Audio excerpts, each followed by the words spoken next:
น้ำการเมืองคือคือจังอาจารย์ขึ้นไปแล้วได้ก่อนร่วมกันเมืองประธานถึงมาแต่เพื่อเป็นหัวหน้ามือเล่นถือโอกาสกล่าวทุกเรื่องเล่าที่มันจะเกิดขึ้นในฟังเช่นว่าแบบทีนี้คนมาถามอาจารย์อีกมีหลายคนมาถาม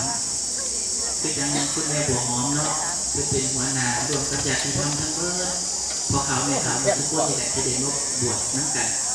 เพื่อนว่าเพื่อนจีเสื้อไผ่อาจารย์ขึ้นมาเพื่อนคิดว่าเสื้อไผ่ที่ยังวันที่เพื่อนว่าเพื่อนจิตปูร้านทำไงเพื่อนจิตเทพื้นร้านทำไง